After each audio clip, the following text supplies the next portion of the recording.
لو أنزلنا هذا القرآن على جبل لرأيته خاشعا أنزلنا هذا القرآن على جبل لرأيته خاشعا لو أنزلنا هذا القرآن على جبل لرأيته خاشعا متصدعا من خشية الله. وتلك الأمثال نضربها للناس لعلهم يتفكرون.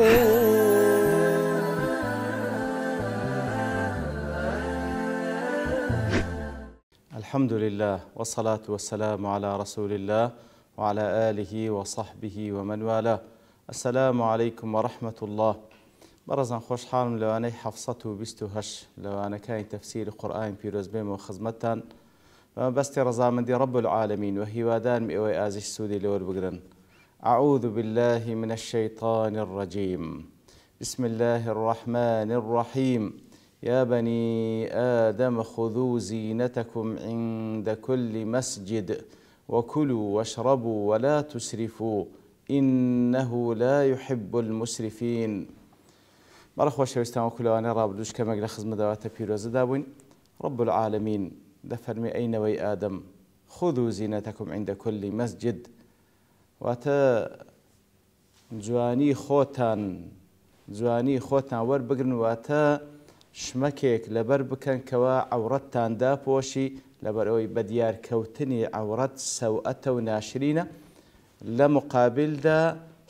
سترکردن و داپۆشینی عەورەت جوانی و زینەیە. لێ زۆرێک لە مفەسرین وەکولوانی ڕابردوش باسمان کرد خذوا زینەتەکم عند كل مسجد واتە لە کاتی هەموو نوێژێکدا لە کاتی تەوافدا ئەوە عەورەتتان داپۆشن وەکو لە سەبەب نزولەکەش کە باسمان کرد لە جاهلیەتدا کاتێکەوە تەوافیان دەکرد عەورەتیان بەدیار دەخست و یاخۆ شمەچیان هەمووی لەبەر دەکردەوە وەکو باسمان کرد. ئیتر خذوا زینەتەکم عند كل مسجد کەواتە پێش هەموو شتێک واتە ئەو زلکەی کەوا عەورەتتان داتەپۆشی لە کاتی هەموو نوێژێکدا و هەروەها وەکو باسمان کرد کە خذوا زینەتەکم عند كل مسجد واتە لەگەڵ ئەوەش کەوا عەورەت دادەپۆشی ستری عەورەت کەوا واجبە لە هەموو کاتێکدا بەتایبەت لە کاتی نوێژ و هەروەها ئەوەش دەگریتەوە کەوا لە بۆ کاتی نوێژ هەتا بکرێ پۆشتەبی جلکەشی جوان و ڕێک و پێکرد لەبەربی. وكلوا واشربوا ولا تسرفوا إنه لا يحب المسرفين. بخون وبخونوا بەڵام ئیسراف مەکەن زێدەڕۆیی مەکەن بێگومان الله سبحانه وتعالى کەسانێکی مسرفی خۆش ناوێ. وكلوا واشربوا وكل تفسير قاسمي دل أيام الحج تقويا على العبادة تبرئ وكل سبب نزولك باسمان كر كوا لجاهلية دا وكتمان طوافيان ذكر بروتي لبروي أوزر كي كلبريان جوا جناحي بيكرا نابي عبادة بيبكن بهر حال.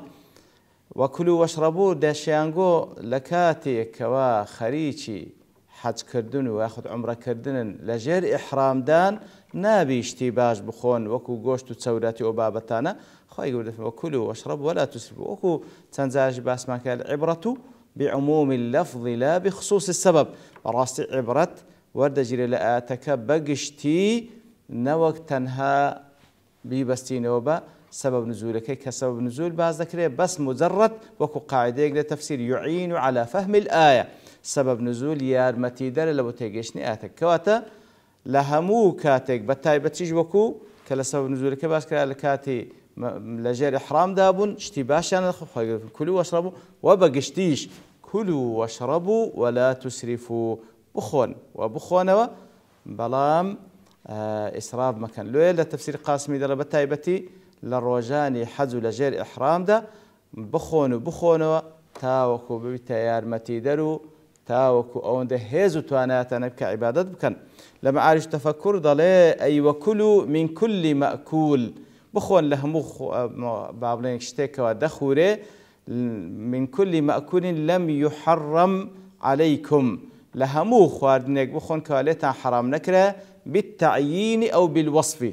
کەواتە لە هەموو خواردنێک بخۆن کە لێتان حرام نەکرا ئەوجا بەتەعیین کەوا ناو هاتبیتن فڵانەشت مەخۆن یان بە وەصف ئێستا بەتەعیین وەکو با بڵێن گۆشت بەراست تەعیین کرایە کەوا نابێ بخۆن یان بە وەسف هەموو موسکیرێک هەموو سەرخۆشکەرێک حرامە ئیتر بخۆن لە هەموو خواردنێک کە لێتان حرام نەکرایە ئیتر چە بە تعیین لێتان حرام کرایەوە بە وەسف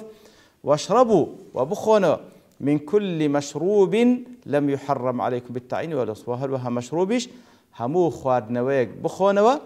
مەگەر ئەوەی لێتان حرام کرایە ئەوەی بە تعیین حرام کرایە خود بە وەسف حرام کرایە جا هەر لە درێژەی ئەو بابەتەدا دەڵێ والأمر بالأكل والشرب يحمل على وجوه کەواتە فەرمانکردن لێرە بە صیغەی ئەمر هاتێ وەکولوا واشربوا صیغەی ئەمرە دێ فەرمانکردن بە خواردن و بە خواردنەوە بە چەند شێوەیەک لێک دەدرێتەوە یەکەم فإذا كان ترك الأكل أو الشرب يسقم أو يميت أو يضعف عن القيام بما يجب القيام به كواتا أجر وازهنان لخواردن وهروها لخواردنوا ببي تماي ويكوا نخوشت بكا يان بتمريني يان أو دتوانات نميني كوا أوي واجب لسرشان أنزايم بدي لو حالة وازهنان لو خواردنوا فالأمر للوجوب واجب أو دي بخوي كوا نخوش نبي واجب ئەوەندەی بخۆی کەوا نەمری واجب ئەوەندەی بخۆی کە توانات هەبی واجبات سەرشانەکە واجباتەکانی سەرشانت ئەنجام بدەیت لێرەدا ئەوە واجبە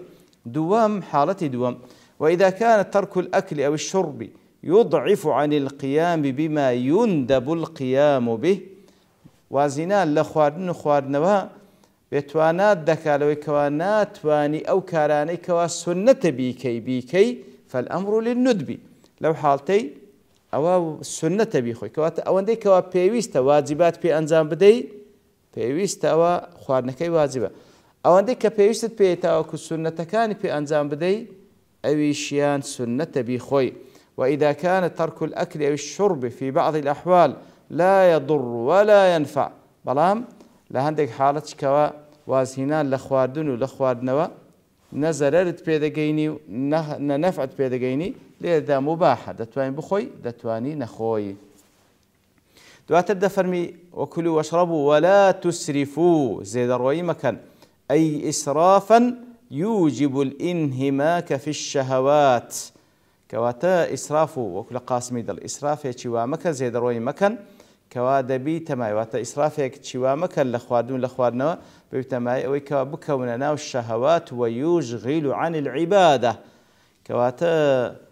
خەریکی خواردن و خواردنەوە بن لە نەتیجەدا طبعا شەهەوات بەقوە دەبی و شەهوەتی ئەکل ئەوەندە زۆریتان لێ بکاو بە شێوەیەک کەوا يشغل عن العبادة بێ ئاگاتان بکا لە عیبادە أو لا تحرم الطيبات من الرزق واللحم والدسم ياخذ بمعنى ولا تسرفوا واتا اوش تباكو حلالاني كخواي قولتان حلال كل رزق لا غوشتو لا توراتي ولا همواني كخواي قولتان حرام لتان حلال كرديا لبوتان حلال كرديا لاشتباكو تاك نقول اخوتاني حرام مكان حرام كردني او اسرافه اولا قاسم لسا عديد والاسراف اسراف بتشيويكا إما أن يكون بالزيادة على القدر الكافي والشره في المأكولات الذي يضر بالجسم إسراف يعني وتبويكوا أو عندك كبيويستا زيدروي ليبكي زياتر بدواي خواردن دابروي بشيويك كواس زرر بجسمي شد بقينيتن أو إسراف براست أو عندهم خو كوا بيتربي زياتر مخو كوا جسمت بي زرر من بي وإما أن يكون بزيادة الترفه في المآكل والمشارب واللباس يعني إسراف بوشويشة كوا لخواردن ولخواردنو لزلكو برق زيادة عن اللزوم أو زيادة لبيويست قرنجي بيبدي وإما بتجاوز الحلال إلى الحرام يعني وتا إسراف أو كوالا حلال بفري وبرو حرام إنه لا يحب المسرفين الله سبحانه وتعالى بيقمان كسانش مسرفي خوشنابه والنهي عن الإسراف إتار لا تفسير معارج دله والنهي عن الإسراف له أيضا عدة وجوه كاتخوي ورك فرمان ما في كواز لإسراف بين دربة شيوية كواز له هنا لإسراف يكمل فإذا كان الإسراف في الأكل أو الشرب ضارا بالصحة كواتا خواردن و خواردنەوە بە شێوەیەک هەندەی بخۆی کەوا زەرەر لە صحەتی خۆت بدەیت ئەو ضارا بالآخرین من الناس یاخود هەندەی بخۆی لە بەشی خۆت زیاتر کەوا زەرەر بە خەڵکی بگەینی إذ يقلل مواردهم الغذائية هەندەی بخۆی هەندەی لە خۆت لا بدەی تأثیر لە خەڵکی بکە کەوا مەصادری ئەوان یاخود مەوریدی ئەوان کەم بکاتەوە ويوقعهم في الجوع أو في العطش هەندەی بخۆیەوە زەرەر لە خەڵکانێش کە بدەی خواردن لە بۆوان نەمینێ تووشی برسێتی بن تووشی تێنیەتی بن فالنهي للتحريم لو حاڵتەی حرامە خواردن و خواردن زیاد بخۆی کەوا زەرەر بە سەحەت بگەینی یاخود زەرەر بە خەڵکی دیکە بگەینی بە شێوەیە کەوا مقدارێک لە خواردن و خواردنەوە مەوجودە لە جێگایەک و لە کاتێکدا ئەتوو بچی با بڵێن بە شێوەیەک هەندەی ببەی كوا خلقانك ببرسيتي وبتينيتي بزيبيلي طبعا هو حرام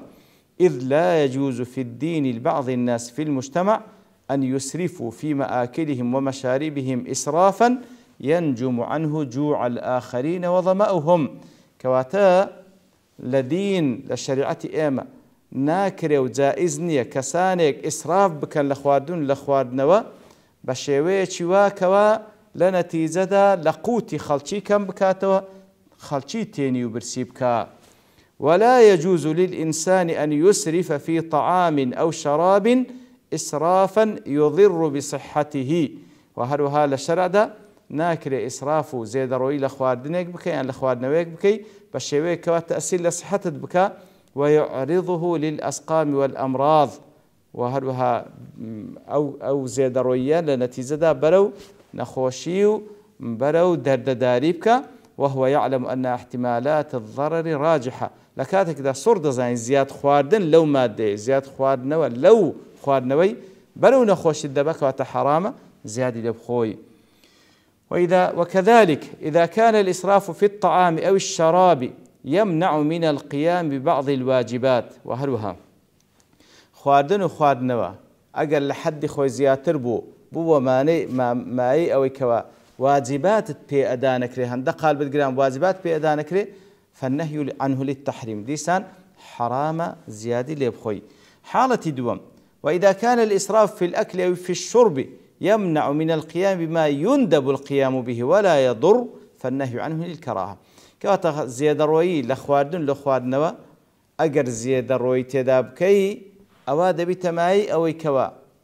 أو السنتانت بينكري كوا سنة بيكي لو حالتي هزرر تشيني بلام ناتهم سنة كان بكي لو حالت فالنهي عنه للكراهة كواتا مكروهة لو حالتي زيادة تزاوز بكي وإذا كان الإسراف في الأكل أو في الشرب ليس له أثر ضار أو مؤذي بلا ما زيد روي كردن لخواردن يعني لخواردن هيت آثار شوانواري شي نبو كوازررت بيبقين ياخذ أزيت الدا ولا يمنع من القيام بما يندب القيام به وهلوها حتى أو منع شدناك لوي كوا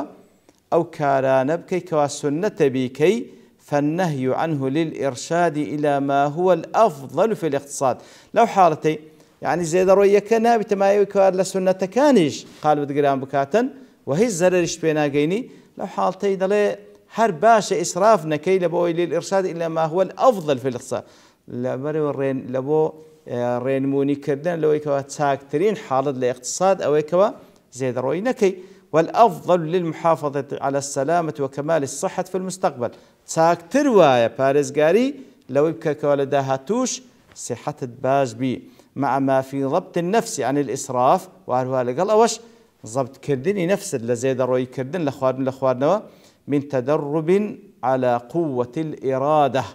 براستي زيد الروي بعض ضبط كردني نفس اللي يكوا زيد الروي لخوارنا ونكاتا أقرب بمقدارش كمش بي أو هذا بيت ما يكوا براستي إرادة بهيز ذكاء إرادة بهيز ذكاء في مخالفة شهوات النفس إرادة بهيز ذكاء لو يكوا مخالفي شهوات نفس خود بكي وعدم الانسياق وراء أهوائها ولذاتها الذي إذا استشرت قادت إلى المهالك الدنيوية والأخروية كواتا براستي ضبط كردني نفسد لسر كوا زيادة روي لخوارن وخوارنو النكي دبيتا ويكوا ئیرادت بەهێز دەکا بەرامبەر بە نەفسی خۆت کەوا گرتنەوەی نەفسی خۆت ئەو نەفسەت ئەگەر بەری بدەی ئەوە دەڕوا بەرەو بە هیلاکبردنت لە دنیا و لە قیامەت. لا تفسيري سعدي دڵێ فإن الصرف يبغضه الله بەڕاستی ئیسرافکردن رب العالمین پێی ناخۆشە ويضر بدن الإنسان ومعيشته ودەبێت تەمایی ئەوەی کەوە بدني أو إنسانه ومعيشتكي زرري بيبقى حتى إنه ربما أدت به الحال إلى أن يعجز عما يجب عليه من النفقات زارواها إسراف كردن دەبێت تەمایی ئەوەی کەوە لەسەر حسابی ئەوەی کەوە چەندین نەفقاتی واجب ناتواني ئەنجام بدەی بەس لە بۆی کەوە زێدەڕۆیی لە خواردن دەکەی. ففي هذه الآية الكريمة الأمر بتناول الأكل والشرب والنهي عن تركهما وعن الإسراف فيهما. كواتا لو آتە پیرۆزەدا خوای گەورە سبحانه وتعالى فەرمانمان پێ دەکا کەوا بخۆن و بخۆنەوە بەڵام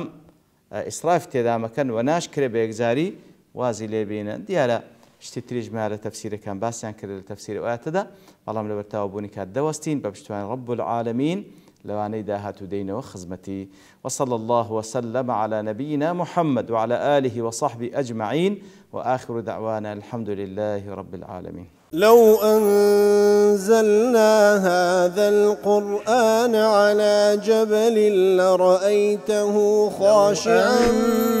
أنزلنا هذا القرآن على جبل لرأيته خاشعا أنزلنا هذا القرآن على جبل لرأيته خاشعا متصدعا من خشية الله. وتلك الأمثال نضربها للناس لعلهم يتفكرون.